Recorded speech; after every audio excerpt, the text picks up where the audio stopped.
Muy buenas tardes, señores estudiantes, bienvenidos. Unos minutos vamos a iniciar, va asistencia de 65 estudiantes, vamos a dar unos minutos para poder permitir que ingresen los demás. Aún hay algunos estudiantes que solo tienen un nombre y un apellido, les voy a pedir favor. Les he insistido en esto, por ejemplo, Denis Hernández solo me aparece con un nombre y un apellido.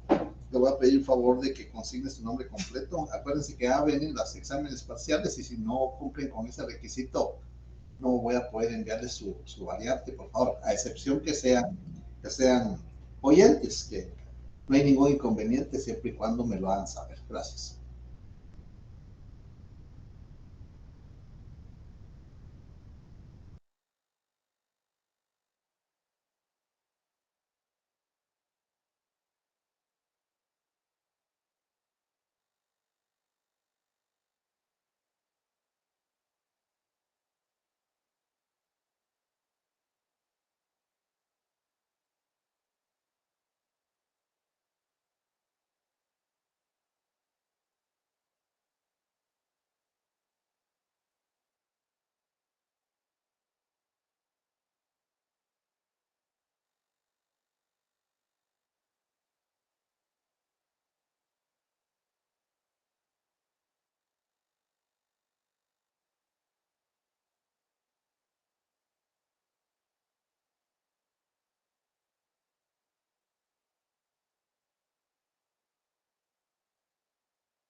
Bien, buenas tardes, señores estudiantes. Gracias, Denis. Le agradezco la corrección del nombre en su perfil. Gracias. Bien, entonces vamos a dar inicio a la sesión del día de hoy, continuando con el tema de los sistemas notariales. En este caso, hemos visto que hay dos sistemas notariales. Esperen un minuto, por favor.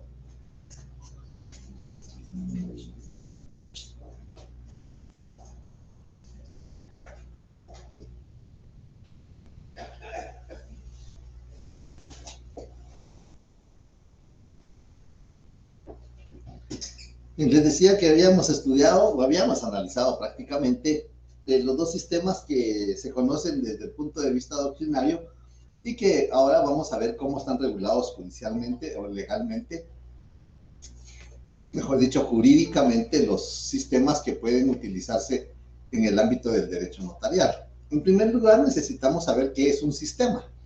¿En qué consiste un sistema? Hemos visto que hay sistemas binarios, sistemas solares, sistemas políticos, sistemas económicos. Hemos visto durante nuestra formación académica que existen varias clases de sistemas. Entonces, tenemos que iniciar por saber qué es un sistema. Un sistema es un conjunto de elementos que tienen como finalidad un objetivo. Ese es un sistema, un conjunto de elementos que tienen como finalidad alcanzar un objetivo. Y nosotros vemos que hay dos clases de sistemas, según la doctrina, en el ámbito del derecho notarial: el sistema latino y el sistema sajón. El sistema latino, llamado también sistema francés, porque tiene su origen en Francia, y como este sistema fue desarrollándose, es decir, el notario empezó escribiendo, le llamaban escriba, posteriormente adquiere la fe pública, posteriormente conserva los documentos, posteriormente los redacta, y así la evolución de este sistema de derecho notarial, y como consecuencia de ello también le llaman sistema de evolución desarrollada. ¿Se acuerdan que, aunque un poco peyorativo, les decía, en el sistema sajón, llamado también sistema inglés, porque tiene su origen en Inglaterra? Ahí viene el licenciado Sebastián. Bienvenido, licenciado Sebastián. Muy buenas tardes. Y por aquí nos acompaña también el licenciado Rudy. Aquí está con nosotros también para estar atento en cuanto al desarrollo de las actividades académicas. Bien, entonces les decía que en el sistema inglés, llamado también sistema sajón, y como no evolucionó porque únicamente quedó en que el notario puede legalizar o autenticar firmas, como ya vimos en la sesión anterior, no redacta el documento, no tiene protocolo, no pertenece a un colegio profesional, no asesora a los contratantes, únicamente autentica las firmas, es decir, únicamente da fe que las firmas consignadas en el documento son auténticas, lo que también el notario latino hace. Pero por ello se le llama sistema de evolución frustrada. Todo lo contrario, en el sistema latino, que, como les decía, tiene su origen en Francia, por eso se le llama también sistema francés, también llamado de evolución desarrollada, y vemos las características que tiene. Ya en la sesión anterior vimos las características de cada uno. No obstante ello, hay algunos doctrinarios que se expresan manifestando que existen más sistemas, ¿no? Que existen otros sistemas. Otros doctrinarios, otros tratadistas, mencionan que no hay más que dos sistemas, sino que el sistema latino tiene sus variantes. Tiene variantes porque el común denominador es que se necesita un título facultativo, ¿no?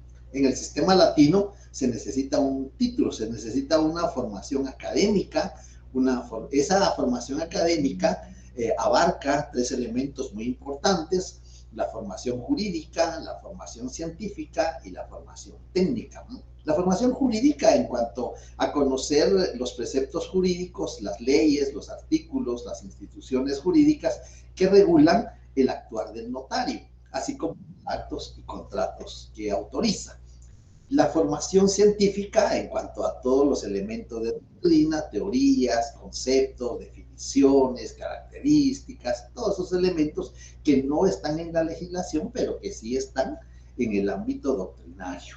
y la formación técnica, que la formación técnica consiste en cómo vamos nosotros a redactar cada uno de los instrumentos públicos que la ley nos permite autorizar. Vimos que son 7 instrumentos públicos los que podemos autorizar como notarios. Bien, y entonces vamos a ver que en el sistema latino algunos tratadistas mencionan que existen variantes, otros tratadistas dicen no, es que no son variantes, son otros sistemas, pero eso independientemente nosotros lo vamos a estudiar. Si ustedes ven la presentación que está en la pantalla, dice otros sistemas o variantes. Así es que indistintamente los vamos a tomar de esa manera. Mientras los señores tratadistas estudiosos del derecho notarial se ponen de acuerdo, nosotros vamos a aplicar lo que ellos han expuesto hasta el momento.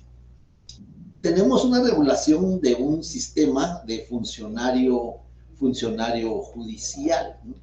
El sistema de funcionario judicial consiste en que son los jueces los que autorizan los instrumentos públicos. Y como consecuencia de ello, vamos a encontrar que en Guatemala sí existe algún antecedente, algún resabio.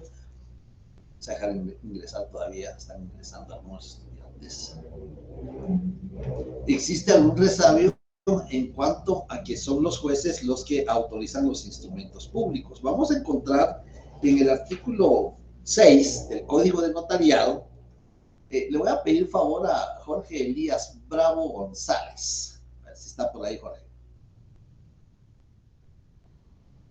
Sí, licenciado.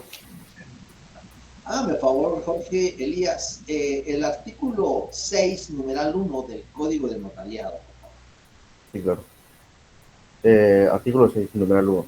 Los jueces de primera instancia en las cabeceras de su jurisdicción en que no hubiere notario hábil, o que habiéndose estuviera imposibilitado o se negare a prestar sus servicios, en tal caso, harán constar en la propia escritura el motivo de su actuación notarial. La infracción de este precepto o la inexactitud del motivo de la actuación como notario no anula el documento, pero sí obliga al juez al pago de una multa equivalente al doble de los honorarios que le correspondieren conforme al arancel. La multa será impuesta por la Corte Suprema de Justicia e ingresará a la Tesorería de Fondos Judiciales. Gracias, Jorge. Gracias por la lectura. Bien, entonces vemos ahí que en Guatemala los jueces de primera instancia sí ejercieron la función notarial. En aquellos lugares donde no había notario, pues los jueces tenían permitido ejercer la función notarial. Acordémonos que la seguridad jurídica es un deber del Estado. Y como consecuencia de ello, el Estado tenía que ver cómo cumple con ese deber. Bueno, por supuesto que es un deber desde hace mucho tiempo y en 1947 ya existía ese deber del Estado de la seguridad. Entonces le encomienda a los jueces que cuando no exista notario en el lugar, cuando haya notario y esté impedido o esté inhabilitado, pues puedan ejercer la función notarial los jueces. Igual cuando el notario se negara. Porque esa es otra de las características del sistema latino.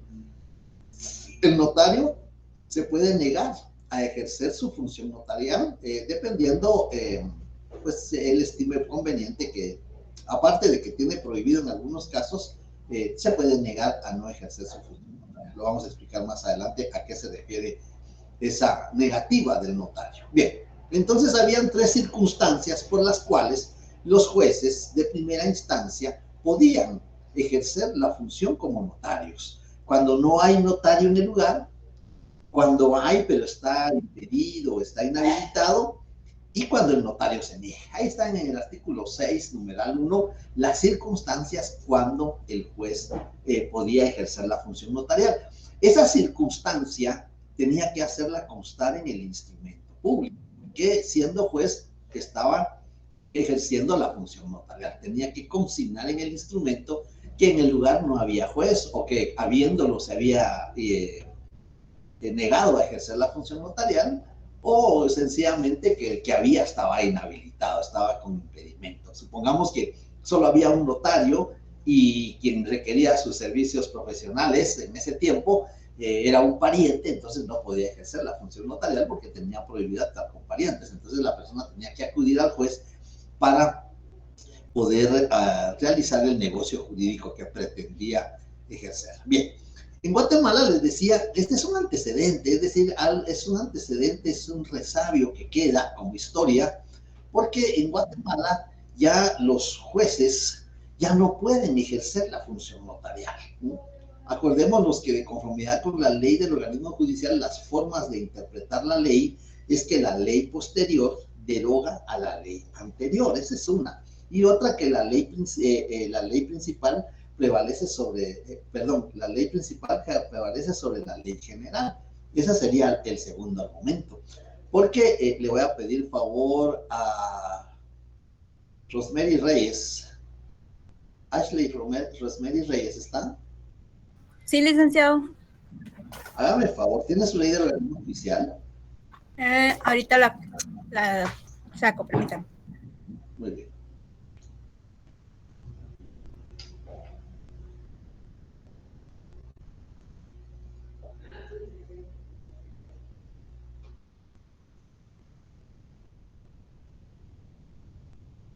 Bien, yo les suplico que tengan sus leyes al alcance para poder aprovechar el tiempo, porque a veces se nos pasa el tiempo ahí con la lectura. Ya, pues, la vez pasada yo leí por eso, pero sí quiero que ustedes participen. ¿Qué artículo, licenciado? El 70 de la ley del organismo judicial, usted me hace favor, lee artículo 70, ¿qué regula, qué menciona el artículo 70? Y después que ha leído qué regula el artículo 70, nos vamos a la literal G de gato, por favor. Muy bien. Artículo 70, prohibiciones. Es prohibido a los jueces y magistrados Literal G. Ejercer las profesiones de abogado y notario o ser mandatarios judiciales, salvo que se trate del ejercicio de la profesión de abogado en asuntos propios de su cónyuge, conviviente cuya unión de hecho estuviera inscrita en el registro civil respectivo o de sus hijos menores de edad. Muy bien, entonces vemos que el Código de Notariado de 1947, eso lo hemos venido diciendo constantemente en las sesiones que hemos tenido, mientras que la ley del organismo judicial vamos a encontrar que es del año 1989. Entonces la ley posterior modifica a una ley anterior. Además, la ley especial, bueno, prevalece sobre la ley general, porque la ley especial para los jueces es la ley del organismo judicial. Entonces vemos ahí que los jueces en Guatemala ya no pueden ejercer como notarios.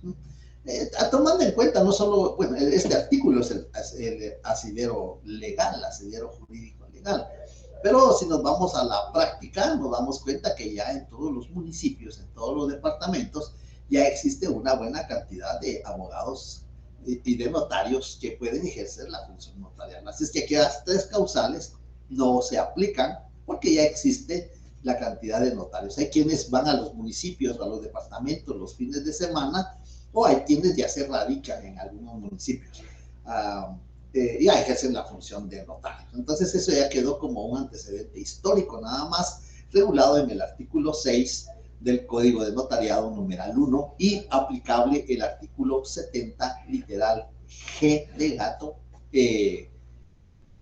en cuanto a que ya no pueden los jueces ejercer la función de notario, los jueces y los magistrados. Bien, en cuanto a la función de abogado, si le permite, pero ya no me voy a pronunciar en cuanto a eso, porque ahí está claro cuando los jueces pueden actuar como abogados, pero no como notarios. Bien. En Guatemala ya no se aplica y este sistema realmente ha ido desapareciendo. Únicamente en la actualidad se aplica en dos estados de Alemania, en el estado de Baden y en el estado de Württemberg. Ahí se aplica todavía el sistema de notario funcionario judicial, porque las personas acuden al juez y es el juez quien va a dictar la resolución, cómo va a realizar el instrumento público con una forma de resolución judicial. Pero eso será allá en Alemania, donde se aplica este sistema, ya en Guatemala ya no se aplica. Entonces vemos ahí qué artículos leímos, qué artículos son aplicables al notario funcionario judicial. El artículo 6, numeral 1 del Código de Notariado, pero también menciona que se le va a imponer una multa. una multa que va a ser el doble del arancel, y el arancel está regulado en el artículo 109 del Código de Notariado. Entonces hay que tener presente la lectura de ese artículo 109 del Código de Notariado.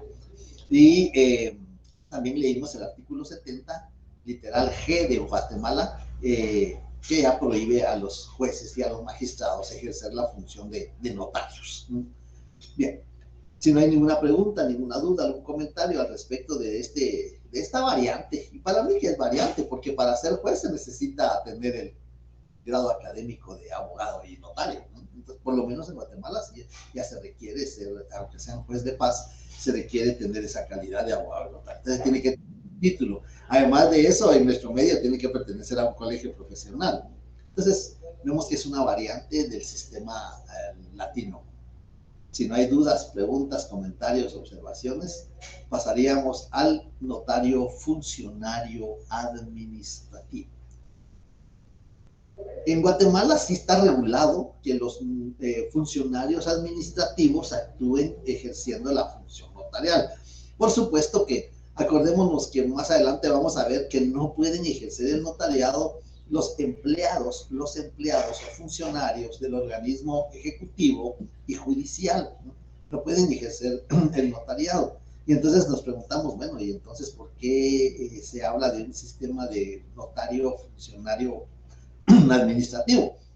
Se habla de este sistema en Guatemala, que sí está regulado, porque en el artículo 10 del Código de Notariado, y le voy a pedir favor a Jason Batres Hernández, la lectura del artículo 10 del Código de Notariado, por favor.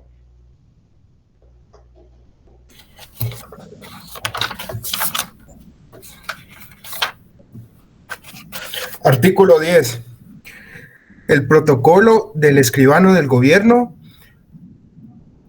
de los agentes diplomáticos y consulares, y los testimonios e índices respectivos se extenderán en papel de lino o similar, sin perjuicio del impuesto fiscal correspondiente.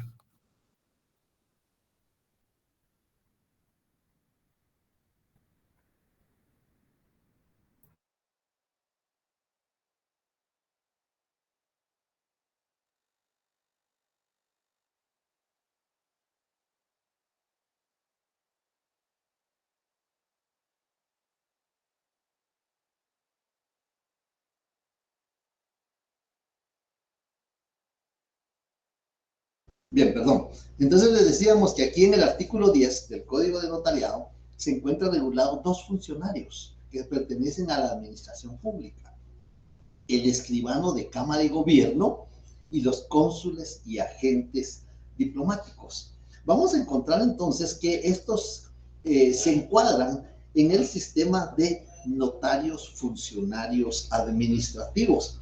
Y en el mismo artículo 6 que estábamos leyendo, que Jorge nos hizo favor de leer, vamos a encontrar, le voy a pedir favor a Diego Enrique Alcázar.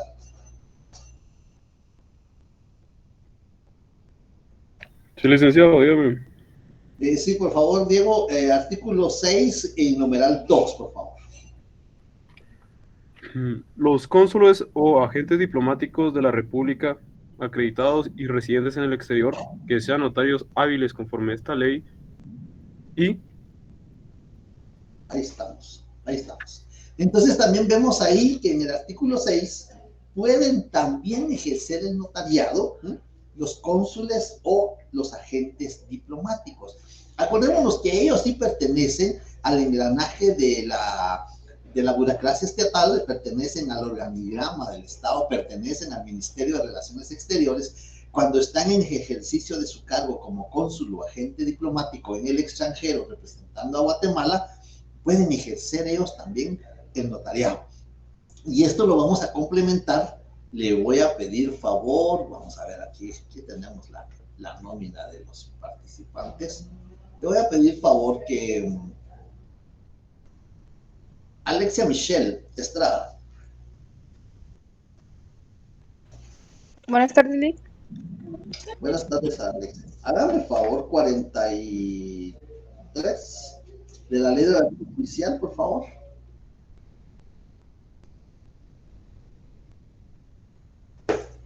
No la tengo a la mano, licenciado, disculpe. No la tiene a la mano. Muy bien. Entonces le vamos a pedir favor a Alison María Fernanda. Buenas tardes, Lee. Buenas tardes, Alison. 43 de la ley del organismo judicial, por favor.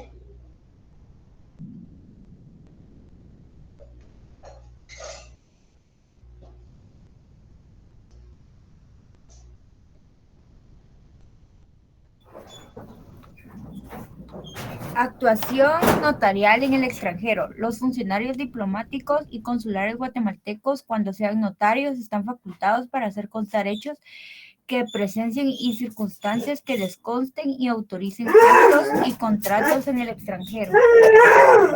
Sí. Bien. Entonces vemos ahí en el artículo 43 que se menciona también a los cónsules y agentes diplomáticos en el extranjero que pueden autorizar actos o contratos.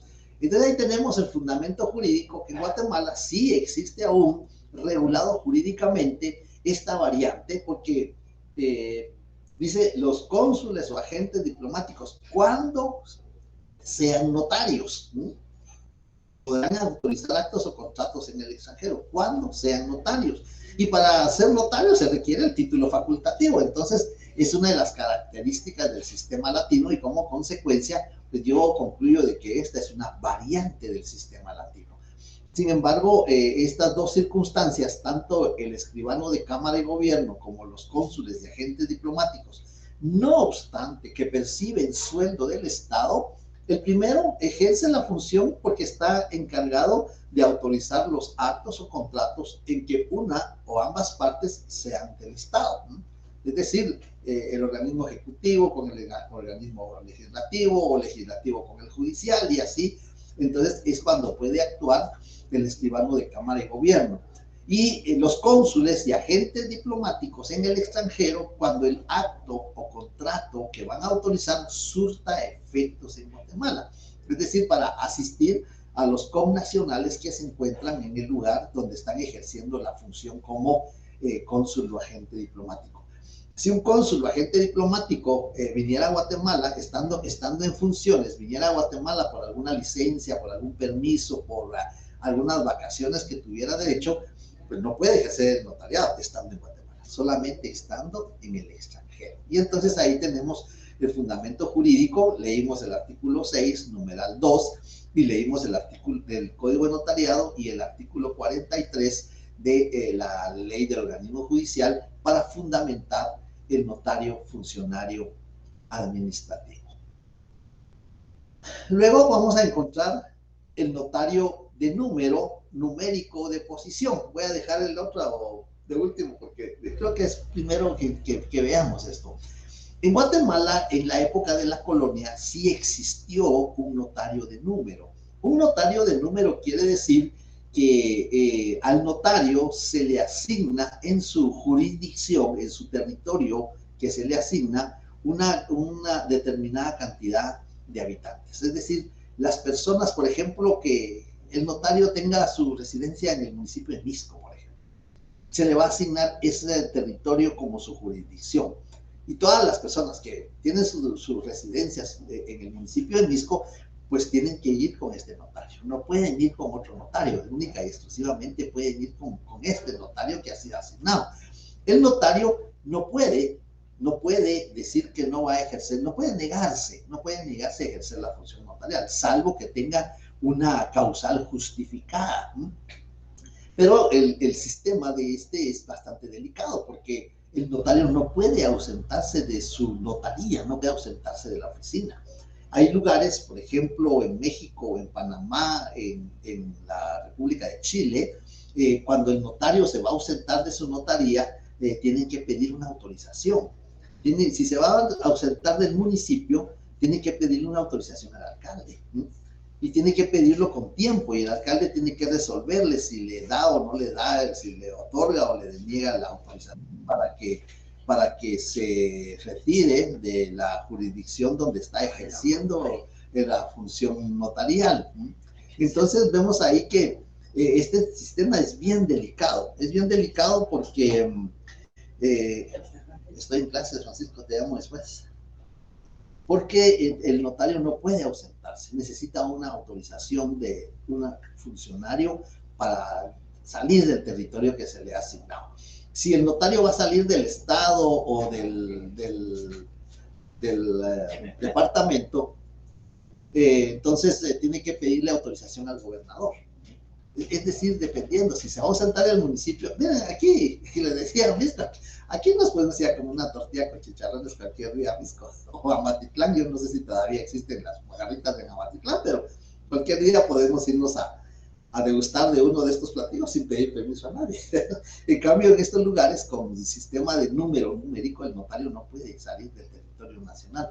En la República de Chile, el notario, si se va a ausentar, tiene... Primero, no importa que vaya a una capacitación, a un congreso jurídico, vaya a aumentar su formación profesional, aún así tiene que solicitar la autorización de la autoridad competente administrativa. Y si le otorgan la autorización, tiene que dejar en su cargo a otro notario. Pero aparte de que tiene que dejar en su cargo a otro notario, tiene que pagarle. Entonces me dice a una notaria de Chile, dice, mire, aquí no podemos viajar, y si viajar nos sale caro, tenemos que pagar pasaje, tenemos que pagar nuestros gastos, pero tenemos que pagarle al otro colega que vamos a dejar en la notaría, porque no se puede quedar cerrada. Entonces vemos, este sistema, al notario le asignan un número.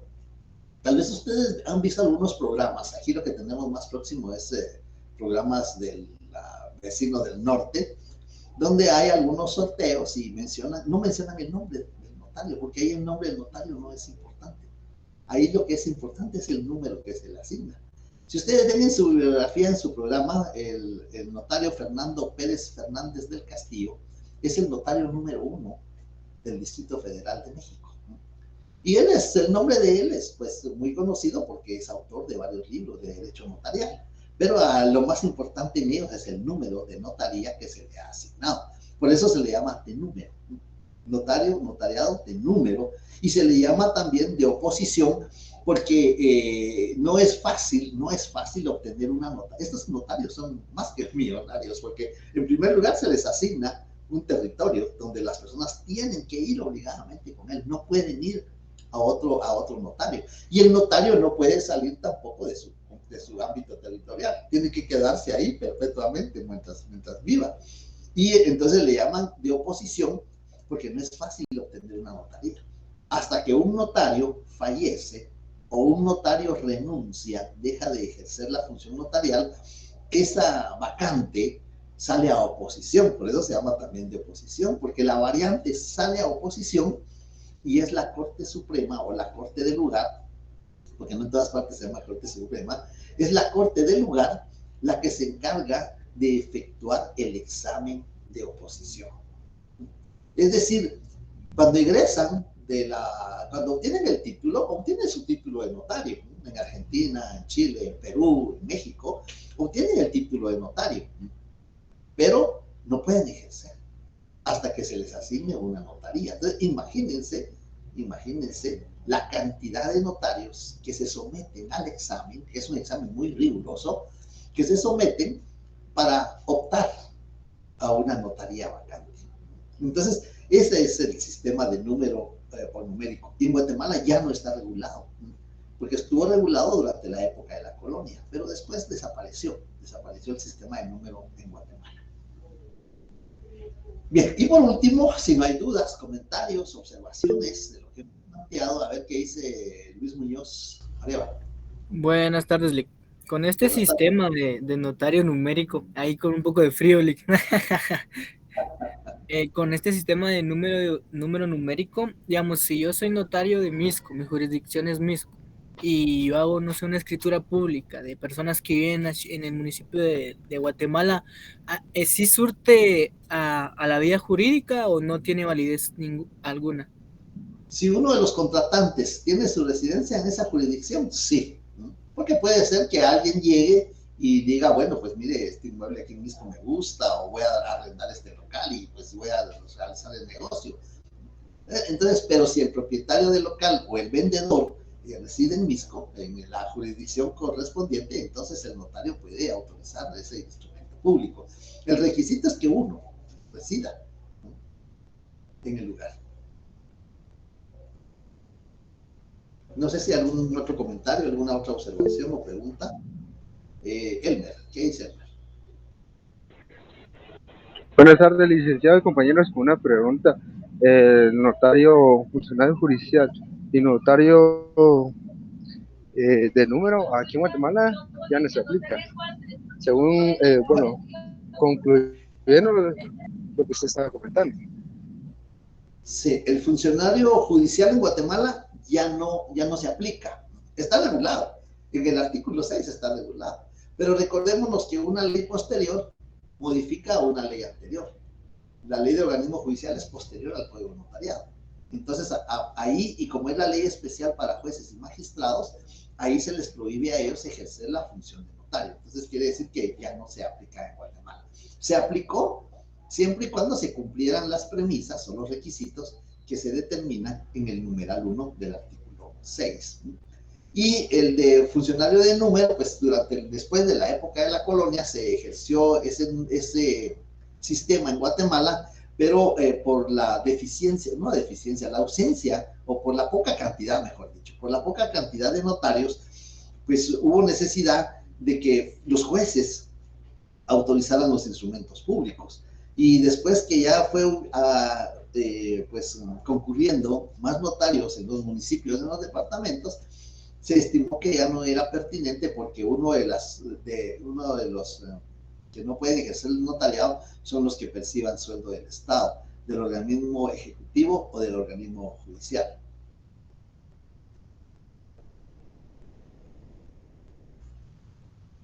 Eso lo vamos a encontrar en el artículo 3 del Código Notariado, que más adelante lo vamos a analizar. Bien. Y por último, vean, ¿cuál de estos sistemas creen que se aplica aquí en Guatemala? Porque eso es lo interesante, ¿no? Que podamos decir qué sistema se aplica en Guatemala. Pues ya vimos las características del sistema del latino, pero ahora vemos, para mí son variantes. Son variantes porque cada uno de ellos, para ejercer, por ejemplo, el cónsul o agente diplomático, para autorizar actos o contratos en el extranjero, tiene que ser notario. Y para ser notario necesita el título facultativo. El funcionario judicial, para ser juez, necesita ser abogado y notario. Entonces necesita el título facultativo. Y el de número no se diga. El notario de número, pues igual.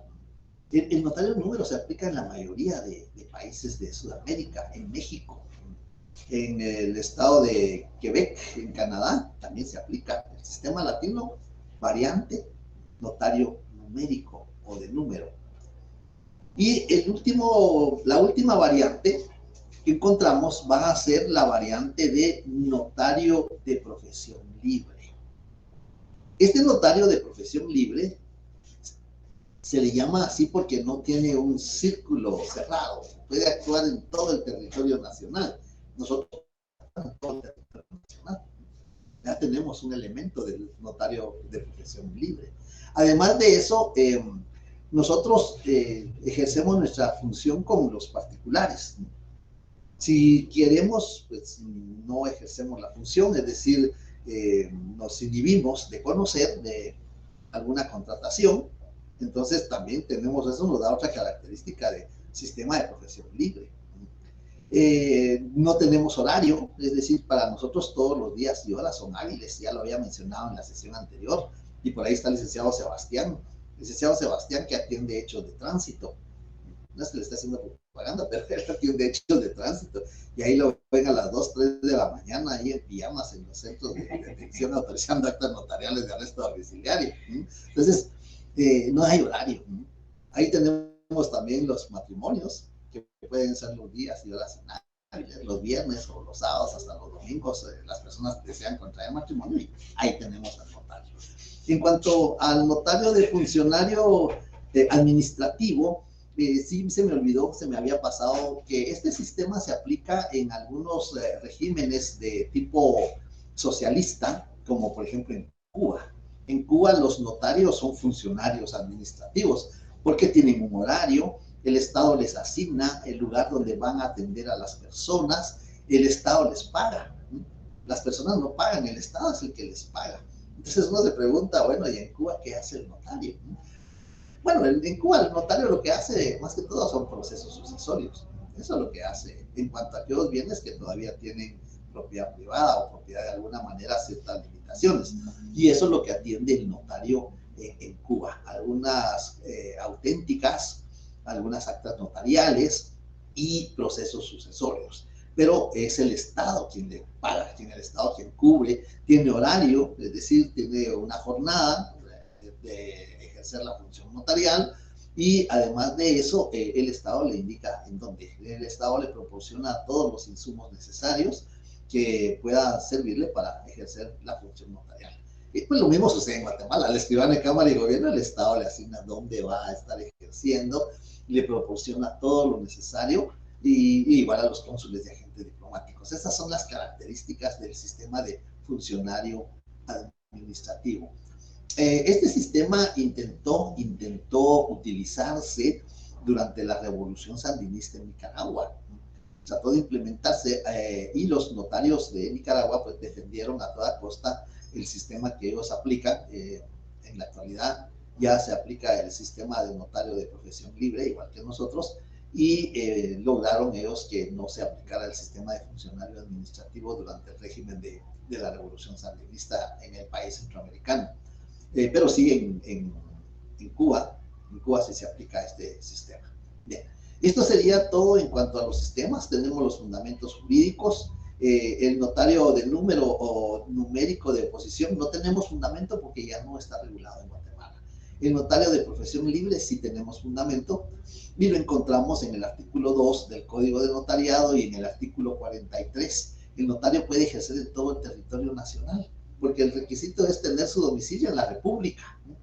No determina un departamento o un territorio en específico, sino tener su domicilio en la República, no tiene limitantes. Y es más, el notario guatemalteco, tal como lo regula el artículo 43 de la Ley del Organismo Judicial, puede ejercer en el extranjero, siempre y cuando, oigan bien, siempre y cuando el acto o contrato que va a autorizar surta efectos en Guatemala. Entonces, si no reúne ese requisito que va a surtir efectos en Guatemala, el notario no puede ejercer. Hemos sabido de algunos casos, por ejemplo, México, que hay que tener mucha cautela con esto, porque si ellos se dan cuenta que el notario guatemalteco está ejerciendo en su territorio, pues le acusan de usurpación de calidad. Entonces hay que tener mucho cuidado con esto, porque hay algunos lugares que sí son muy cerrados en cuanto a esta función del notario guatemalteco en el extranjero. Como ellos no pueden hacerlo, yo no conozco otro sistema que pueda aplicar esta regla que nosotros tenemos en el artículo 43. Ya sea como funcionarios, como cónsul o agente diplomático en el extranjero, podemos autorizar actos o contratos que surtan efectos en Guatemala.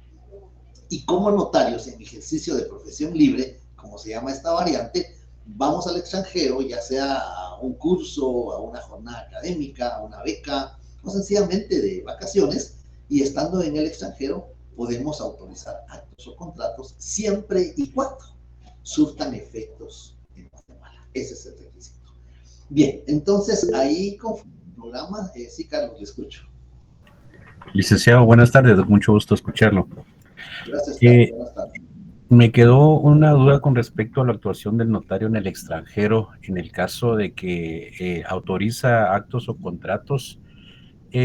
¿Cuál sería el procedimiento para pagar el impuesto en este tipo de contratos o actos, licenciado? ¿En qué momento se da? Buena pregunta. Es de notariado 2, pero le voy a contestar porque es de notariado 2. En el artículo 43, la legislación nos permite que estando en el extranjero podamos autorizar un acto o contrato. Por eso es importante que siempre llevemos nuestro bolígrafo y una hoja de papel, la podemos encontrar en una librería y ahí podemos redactar el acto o contrato. Ahora entramos a un internet y podemos también redactar un instrumento público. Pero los impuestos. En el artículo 38 de la Ley del Organismo Judicial está regulado los documentos, por eso digo que es de notariado 2.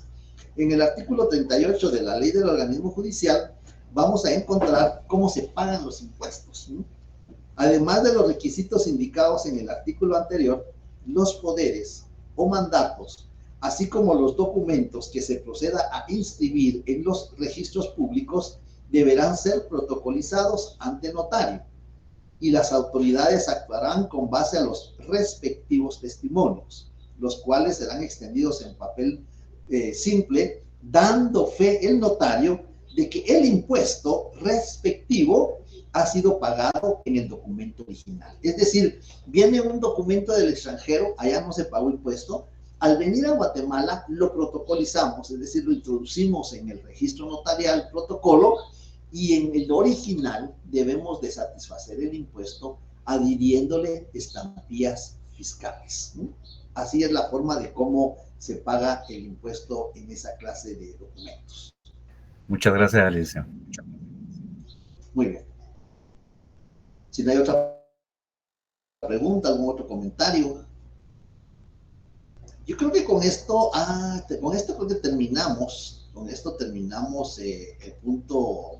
Sí, aquí terminamos el punto relacionado con. Entraríamos al punto número 2 del programa. No sé si tienen ustedes alguna duda. Vamos a localizar la presentación para el punto número 2 del programa. Creo que no lo tengo en esta memoria, pero vamos a terminar esto. Si me dan unos minutos, por favor, para ubicar la presentación del punto número 2. Gracias por su comprensión.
Bien, para mientras que localizamos la presentación y no perder tiempo, vamos a referirnos a la evolución histórica del derecho notarial, donde vamos a encontrar que desde los albores de la humanidad, el ser humano ha sentido la necesidad de poder realizar algunos intercambios.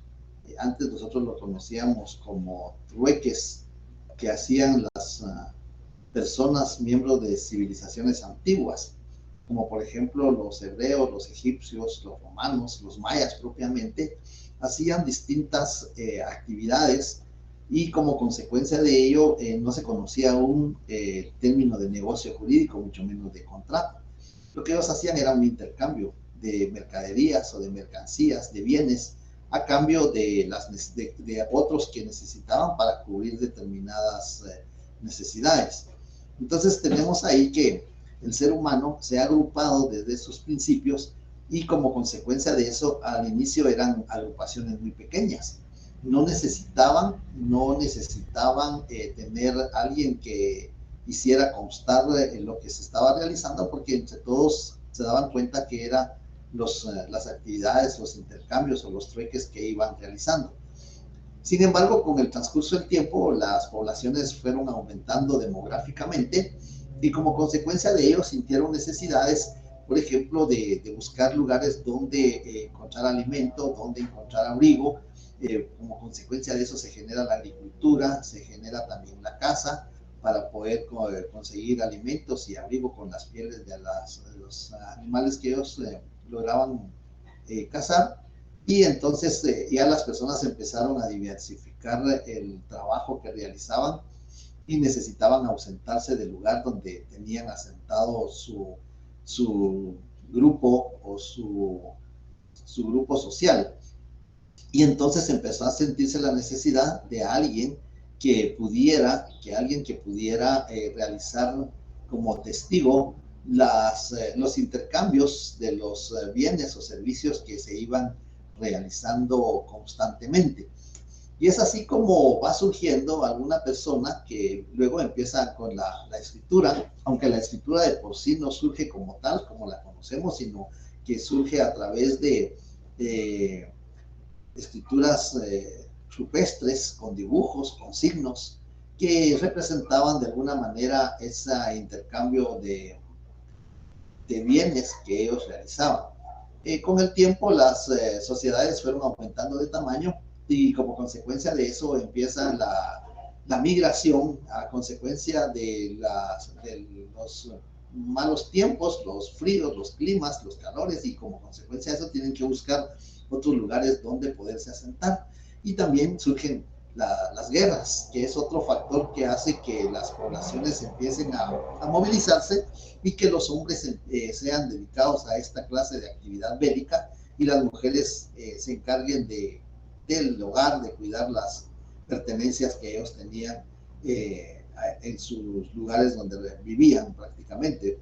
Y entonces se siente esa necesidad de alguien que pueda escribir, de alguien que pueda hacer como testigo, porque así empieza, alguien que vaya a declarar como testigo la actividad que están realizando. Luego vienen los egipcios, los hebreos, que son de las civilizaciones más antiguas, donde ya existen algunos funcionarios, personajes, mejor dicho, no funcionarios, sino personajes, que van a realizar esa facultad de poder escribir los documentos, los actos o los contratos. Y como consecuencia de ello, en los templos, por ejemplo, los griegos, en los templos se formaban a los escribanos. Y los escribanos a unos les llamaban también logógrafos porque era la forma como se escribía en aquellas épocas, y van formándose en los templos. Por eso hay mucha relación entre la función notarial y el aspecto religioso, a tal manera que en el código de notariado se determina que para ejercer el notariado se requiere ser del estado seglar. Del estado seglar quiere decir no ser ministro de culto, de ningún culto religioso, porque afecta el libre consentimiento de las personas.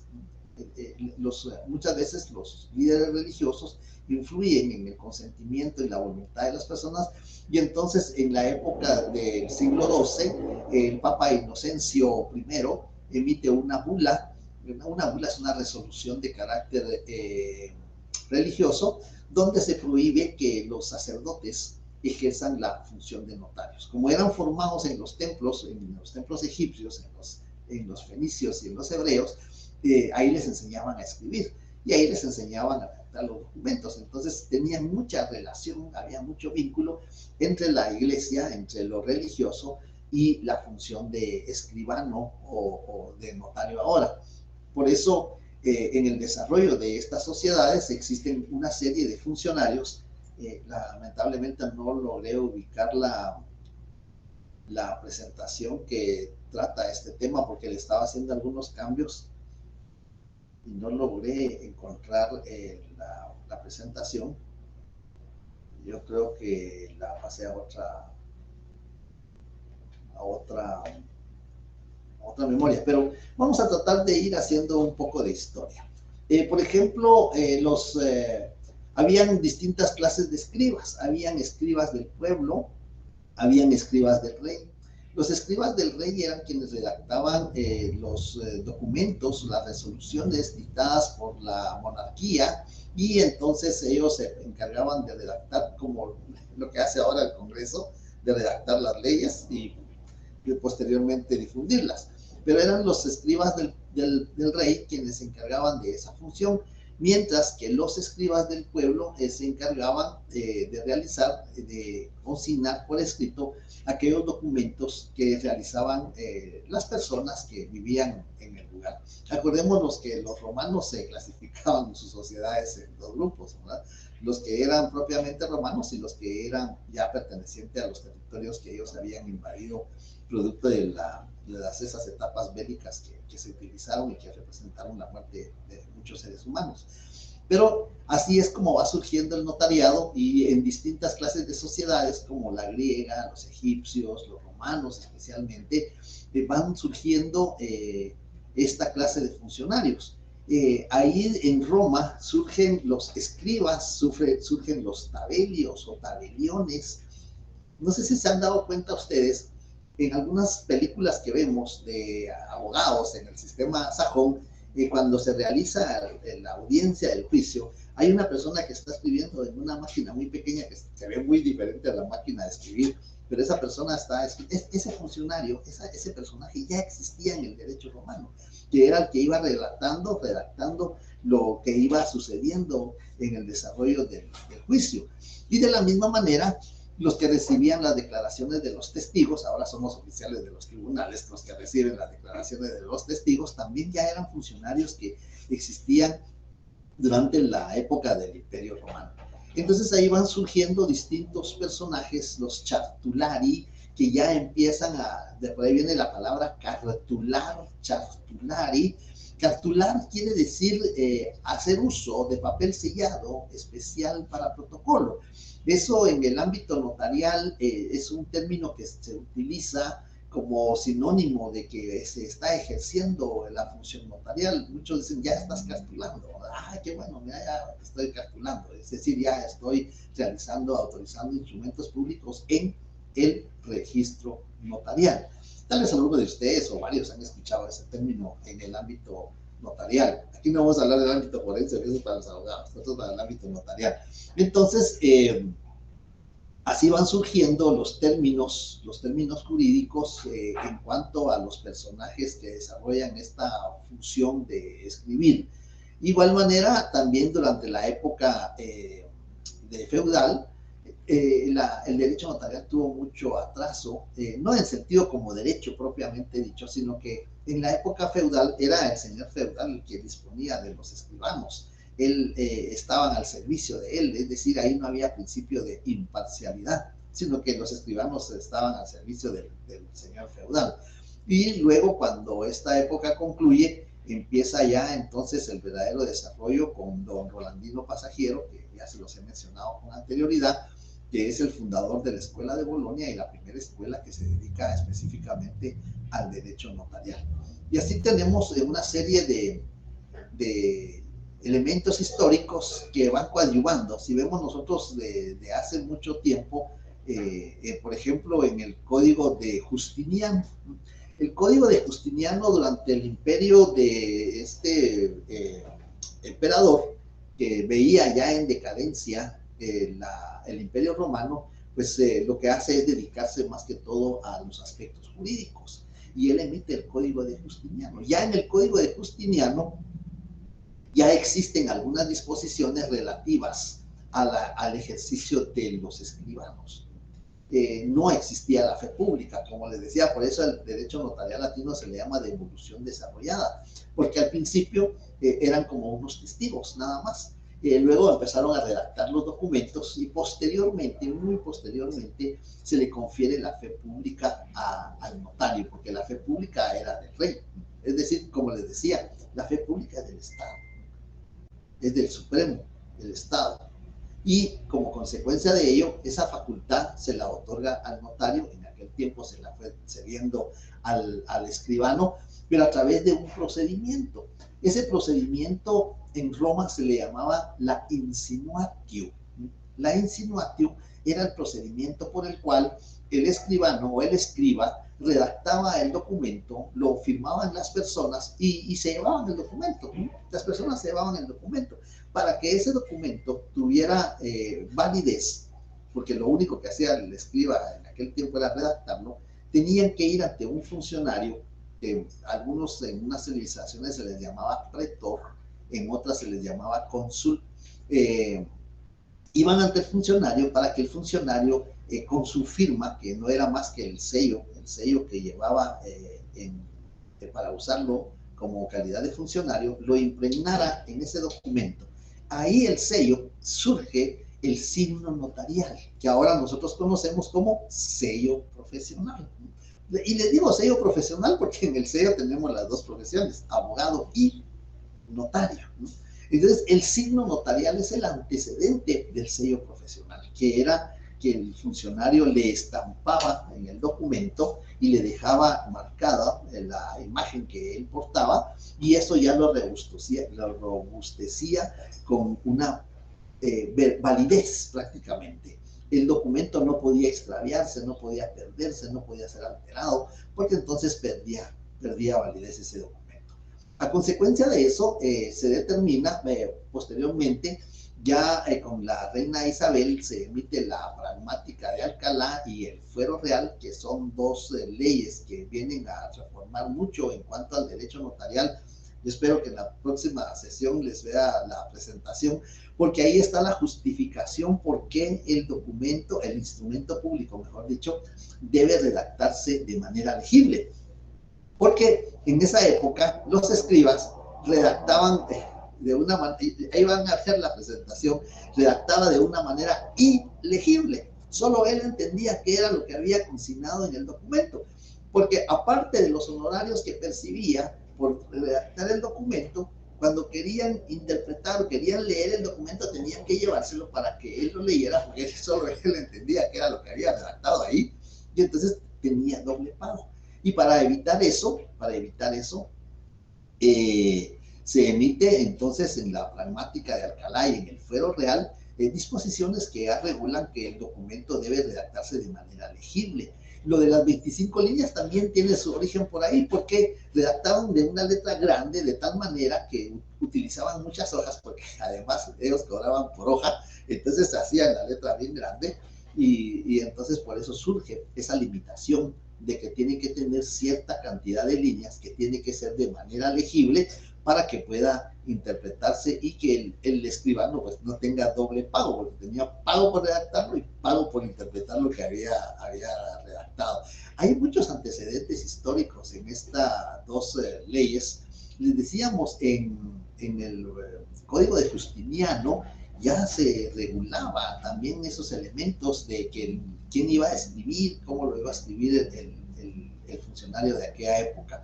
En el Código de Hammurabi, en Babilonia, también el Código de Hammurabi era muy riguroso, porque aquella persona que hacía mal uso de esa facultad que el rey le había otorgado, digamos que cometía alguna falsedad, pues la sanción era muy drástica, porque le amputaban la mano, ¿no? Porque era muy drástica por incurrir en falsedad en la redacción de los documentos. Es decir, son dos códigos, el de Hammurabi en Babilonia y el de Justiniano en Roma, donde ya se empiezan a mencionar, a regular algunos aspectos que en la actualidad todavía se regulan. Surge el papel y como consecuencia de ello también ya en esta pragmática de Alcalá y el fuero real ya se le confiere al notario la posibilidad de conservar los documentos. Ya el notario conserva los documentos y como consecuencia de ello también se le da la facultad de reproducir. En aquel tiempo a mano tenía que copiar lo que estaba en el documento original, lo transcribía a mano en otro documento y ya podía reproducir el documento que él había redactado, lo que nosotros ahora le llamamos testimonio. Es decir, durante la evolución histórica del derecho notarial hay muchos elementos que vienen desde hace muchos siglos y que ahora se encuentran regulados en la legislación guatemalteca. Durante la época de la colonia, cuando los españoles vienen de la conquista, la época de la conquista, cuando los españoles vienen a América, pues viene con ellos un escriba. Y el escriba, por eso hay un refrán por ahí que dice que con la llegada de los españoles vino la cruz de la religión, la espada del conquistador y la pluma del escribano, porque viene con ellos un escribano, quien es prácticamente el momento en que se traslada la función de escribano a América, y entonces empieza ya a difundirse los conocimientos para poder obtener más escribanos, porque también en la época en la colonia existían escribanos del pueblo y escribanos del rey todavía, cuando Guatemala, pues América pertenecía a las colonias tanto españolas como portuguesas. Y entonces tenemos ahí en la historia muchos elementos. Lamentablemente no pude localizar la presentación, pero les ofrezco que en la próxima sesión vamos a tener la visualización de estos elementos donde podamos ver esos antecedentes.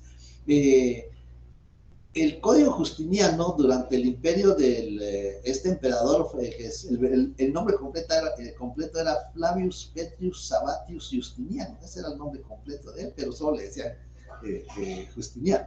Y él fue el que emite ya algunas disposiciones en el derecho romano, donde existieron muchos personajes que ejercían la función notarial.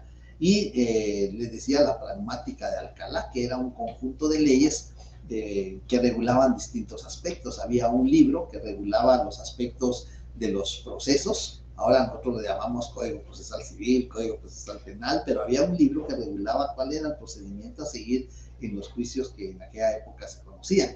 De la misma manera, había un código, había un libro que regulaba los aspectos de las personas. Nosotros hoy le conocemos como Código Civil, y dentro de eso estaba involucrado los aspectos de la función notarial. Como les decía en la sesión anterior, hay países que no tienen código o ley del notariado, sino que en el Código Civil tienen regulados algunos aspectos concernientes al notariado. Entonces, así es como vamos a ir viendo la evolución histórica del derecho notarial. Creo que hay un material que se les va a enviar por la vía del Classroom, y además de eso, la presentación que espero que el día viernes pues ya podamos contar con ella y podamos nosotros hacer una exposición más concreta en cuanto a la evolución histórica. Le escucho, Carlos. Sí, la historia del notariado es muy interesante. La verdad es que es muy interesante porque uno se queda sorprendido. En uno de los libros de la Biblia ya está el primer contrato de compraventa de un bien inmueble, y vemos que la función, la actividad o el oficio, porque era un oficio anteriormente, del escribano, o ahora notario, pues en algunos lugares tenía otros nombres: tabularis, chartularis, nemón, prenemón, tenían distintas denominaciones dependiendo lo que iban a consignar en los documentos que iban redactando. Entonces, no sé si, pues yo les encargo, por favor, esta cuestión de la historia es un poco amplia, y pues lo que nos va a interesar únicamente son algunos elementos importantes que tenemos de cada una de las civilizaciones, que nos vamos a ir resumiendo en la presentación que me va a permitir proyectarles en la próxima sesión. Pero sí, en cuanto al tema que hemos terminado, que se refiere a la definición de notario, las características, los elementos, eso sí les pido por favor que lo estudien bien, que hagan sus anotaciones en sus códigos, en sus leyes, para que al momento de poder ustedes responder sus variantes, puedan consignar el fundamento jurídico atinente a cada una de sus respuestas. Así de que creo que lo vamos a ir dejando por ahí. Si no tienen alguna duda, algún comentario, por lo menos ya tenemos un panorama de qué se trata la evolución histórica del derecho notarial, y el día viernes esperemos que lo podamos tratar ya con más orientación, teniendo la presentación, porque es la que me sirve de guía para poder ir haciendo la explicación de cada una de las civilizaciones que vamos a mencionar.